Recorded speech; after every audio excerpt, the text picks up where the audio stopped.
Hey guys, అందరూ ఎలా ఉన్నారు? చాలా బాగున్నారు అని నేను అనుకుంటున్నాను. నేనైతే చాలా అంటే చాలా బాగున్నాను. నా ఛానల్ని ఎవరైతే ఫస్ట్ టైం చూస్తున్నారో వాళ్ళు ఖచ్చితంగా comment and like and subscribe చేసేసేయండి. నేను ఈరోజు ఏ టాపిక్తో వచ్చానంటే దేవ దీపావళి వారణాసిలో జరుగుతుందన్నమాట. మీరు ఎప్పుడైనా దేవ దీపావళి గురించి విన్నారా? అసలు హిస్టరీ ఏంటో తెలుసా? తెలిస్తే అయితే కింద కామెంట్ చేసేసేయండి. అండ్ ఎవరైతే వారణాసిలో ఉన్నారో ఆర్ వారణాసికి దేవ దీపావళి రోజు వచ్చారో వాళ్ళు కూడా కింద కామెంట్ చేసేయండి అండ్ లైక్ కొట్టేసేయండి.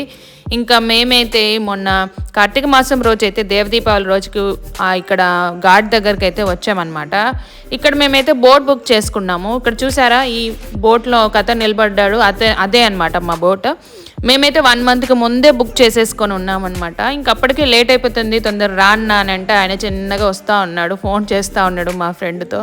ఇంకా మేము ఎక్కడ ఉన్నాము, ఆయన ఎక్కడ ఉన్నాడని చెయ్యి ఊపుకుంటూ కొద్దిగా కామెడీ అయితే అయింది ఇక్కడ.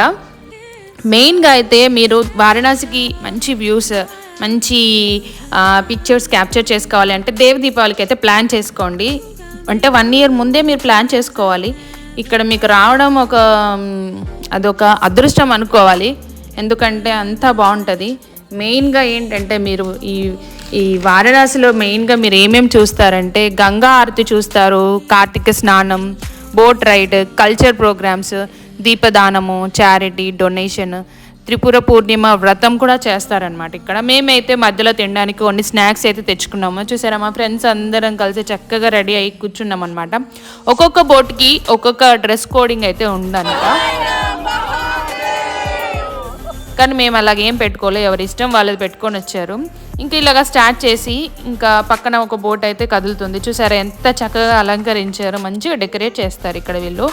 అసలు ఇంత జనాలు ఉంటారు అని చెప్తా ఉన్నారనమాట చాలామంది. ఈరోజు చాలా జనాలు ఉంటారు అది ఇది అని అంటే ఏంటోలే అని అనుకున్నాను. సరేలే అని మేము వేరే ఒక సామాన్ ఘాట్ దగ్గరికి అయితే వచ్చామన్నమాట. ఇక్కడ 2:30కి అట్లా స్టార్ట్ అయ్యాము. ఇంకా రెస్క్యూ ఈ జాకెట్ ప్రూఫ్స్ కూడా ఇచ్చారనమాట. లైఫ్ జాకెట్స్ కూడా వేసుకోండి అని చెప్పారు. ఇంకా కొన్ని మంచి మంచి ఫొటోస్, పిక్స్ అయితే తీసుకున్నాము. ఇక్కడ ఇంకా సన్సెట్ అయితే సూపర్గా ఉంటుంది. మీరు ఖచ్చితంగా ఇక్కడికి వచ్చి విజిట్ చేయండి. వారణాసి అంటేనే అదొక మంచి పాజిటివ్. అసలు మీరు మాటల్లో అసలు మేము చెప్పలేను, కానీ మీరు వస్తేనే అనుభవిస్తేనే మీకు తెలుస్తుంది. అంటారు కదా, శివుని ఆజ్ఞ లేనిదే చీమైనా కుట్టదు అని అంటారు కదా, అట్లాగనమాట. మీరైతే ఇక్కడికి వస్తే మాత్రం అన్నీ చూస్తారనమాట. ఆ దేవుడి పిలుపు మీకు అందితే మాత్రం ఇక్కడ వారణాసిలో అంటే లైఫ్ ఎలా ఉంటుందని మీకు ఖచ్చితంగా తెలుస్తుంది. మోసాలు ఏంటి, ఇక్కడ టెంపుల్స్ ఎలా ఉంటాయి, ఇక్కడ సన్సెట్, సన్ రైజ్ ఎలా ఉంటుంది, అసలు మన జీవితం ఏంటి, మరణం ఇక్కడే, జీవితం ఇక్కడే, సహనంని మనము ఎలాగా పెంపొందించుకోవాలి అంటే అర్థం చేసుకోవడం ఎలా, మోక్షం ఎలా, క్షమించడం, విరామం, శాంతి అన్నీ దొరుకుతాయి అన్నమాట ఇక్కడికి వస్తే. చూసారా, ఇక్కడ దేవ దీపావళి అప్పుడు ఈ దీపాలు అనమాట కొన్ని 10 లక్షల కంటే ఎక్కువ మట్టి దీపాలు ఇక్కడ వెలిగిస్తారు.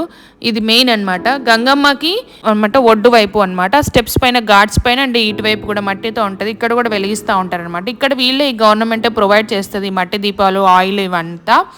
అసలు చాలా అంటే చాలా బ్యూటిఫుల్గా ఉంది. ఇంకా మెయిన్గా అసలు ఎందుకు ఈ దేవ దీపావళి చేస్తారో తెలుసా? ఈ త్రిపురాసురుడు అనే ఒక రాక్షసునిపై శివుడు సాధించిన విజయం అని అంటారనమాట ఈ పండగ. ఇంకా రాత్రి పూట అసలు 3 days అయితే ఒక పెద్ద పండగ అనమాట. ఊరంతా పండగ, ప్రతి ఇంట్లోనూ దీపాలు వెలుగుతూనే ఉంటాయి. అందరు ఇక్కడ ఘాట్ దగ్గరకు వచ్చేసి ఈ గంగా స్నానం చేస్తూ ఉంటారనమాట. ఇంకా మేమైతే మధ్యలో బోర్డులో స్నాక్స్ తెచ్చుకున్నాం కదా, అవైతే తలా ఒక సమోసా, ఒక చోరీ తెచ్చుకొని తింటా ఉన్నాం అనమాట. చాలా అంటే చాలా బాగుంది.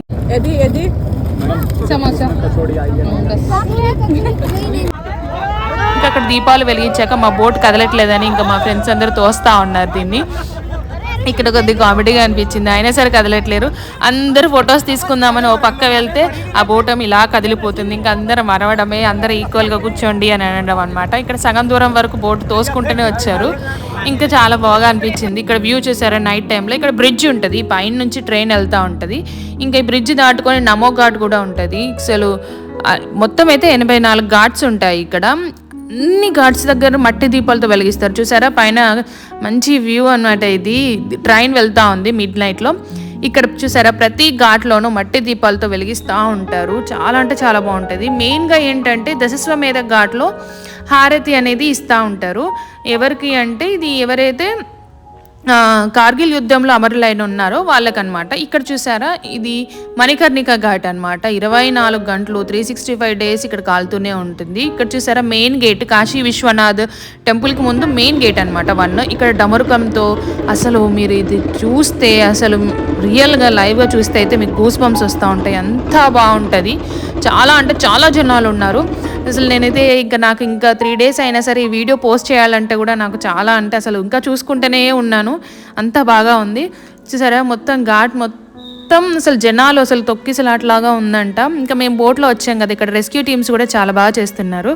ఏంటంటే ఇక్కడ నేవీ వాళ్ళు, ఆర్మీ వాళ్ళు, వాళ్ళందరూ కూడా వచ్చి ఇక్కడ వర్క్ చేస్తూ ఉంటారు.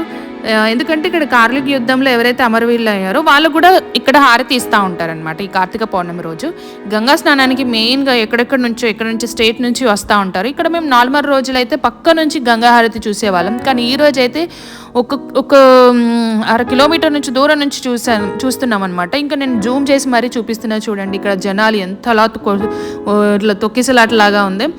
మెయిన్ ఏంటంటే ఫైర్ షో, ఈ లేజర్ షోకి మెయిన్గా వస్తారనమాట. వీడియోస్ క్యాప్చర్ చేసుకుందాం అనేసి. చూసారా బోట్లో ఎంతమంది ఉన్నారో.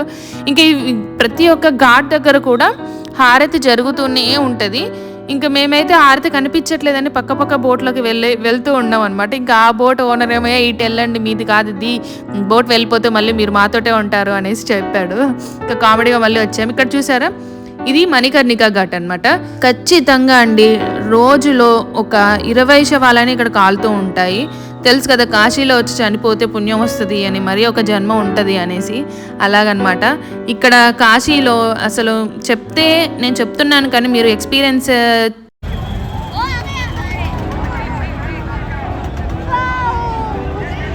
అంతా బాగుంటుంది. ఇక్కడ చూసారా ఫైర్ షో అయితే స్టార్ట్ అయిపోయింది. మేము కొద్దిగా దూరంలో ఉన్నాము, అంతగా క్యాప్చర్ చేయలేకపోయాను అనమాట. ఇంకా ఎక్కడ అంటే ఇంకా దీనికోసం అయితే అందరూ డ్రోన్స్, మంచి కెమెరాస్తో వస్తారు. ఇక్కడ చూసారా లేజర్ షో అయితే స్టార్ట్ అయింది, 3D లేజర్ షో. నేను మ్యూజిక్ వేయలేను ఎందుకంటే కాపీరైట్ పడుతుంది అనేసి నేను వేయట్లేను అనమాట. అసలు కార్తీక పౌర్ణమి రోజు నాకు ఇట్లాంటి ఎక్స్పీరియన్స్ ఉంటుంది, నాకు ఇట్లాంటి మంచి వీడియోస్ నేను చూస్తాను. వారణాసిలోనే ఇలా ఈ పండుగ జరుపుకుంటాను అని కల్లో కూడా అనుకోలేదు. ఇంకా నేను ఈ వీడియోస్ ఇవన్నీ చూసిన తర్వాత ఇంట్లో అయితే అందరికీ చెప్తా ఉన్నా ఖచ్చితంగా రావాలి అనేసి. ఇక్కడికి నెక్స్ట్ టైం ఖచ్చితంగా రావాలి అని చెప్పానమాట. మీరు కూడా ఖచ్చితంగా ప్లాన్ చేసుకోండి ఇక్కడికి రావాలి అని. అసలు మాటల్లో అయితే నేను చెప్పలేను, అంత బాగుంటుంది, మీరు ఎక్స్పీరియన్స్ చేయాల్సిందే ఇది ఖచ్చితంగా. లేజర్ షో అయితే అసలు పెద్ద హైలైట్ షో అనమాట. ఇది చాలా అంటే చాలా బాగుంది. నేను నా ఇన్స్టాగ్రామ్లో అయితే పోస్ట్ చేశాను రియల్గా మ్యూజిక్ ఎలా ఉంటుందో. అది నా ఇన్స్టాగ్రామ్కి వెళ్ళేసి ఒకసారి చూడండి. చూసారా వెనక ఎంతమంది జనాలు ఒక 45 నిమిషాల పాటు అయితే అట్లాగే కదలుకోకుండా చూస్తూనే ఉన్నారనమాట. ఇంకా మొత్తం గూస్ బంప్స్ వచ్చేసి నాకైతే చాలా అంటే చాలా బాగుంది. ఇక్కడ మెయిన్గా అనమాట ఈ కోట కూడా రెడ్గా ఉంటుంది. ఇంకా ఇది ముందుగానే ట్రయల్స్ కూడా వేశారు, ఒక 3-4 డేస్ ముందే ట్రయల్స్ వేస్తూ ఉంటారంట. ఇంకా లాస్ట్కి ఈరోజు అయితే వచ్చేసింది. చూసారా ఎంత కలర్స్ ఉన్నాయో, చాలా అంటే చాలా బాగా నచ్చేసింది నాకు.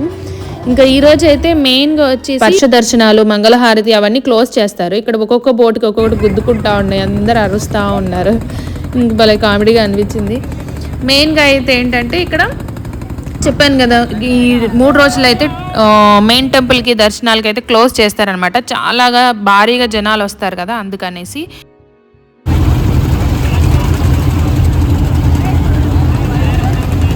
ఎవరైతే ముందే టికెట్ బుక్ చేసుకున్నారో వాళ్ళైతే స్పర్శ దర్శనానికి ఏమి ఉండదు, మామూలుగా క్యూలో అయితే వెళ్ళిపోతూ ఉంటారు. 2 డేస్ మాత్రం టికెట్స్ మాత్రం క్లోజ్ చేస్తారనమాట. మెయిన్గా కార్తీక పౌర్ణమి నవంబర్ డిసెంబర్లో అలా వస్తుంది, అంటే దీపావళి 15 రోజుల తర్వాత జరుపుతారనమాట. ఇంకా నా వీడియో నచ్చినట్లయితే షేర్, లైక్ అండ్ సబ్స్క్రైబ్ చేసేసేయండి. ఇంకా మీకు ఇంకా మంచి వీడియోస్ చూపించాలి వారణాసివి అని అంటే ఖచ్చితంగా కామెంట్ చేసేయండి. ఇంకా ఉంటానండి, బాయ్.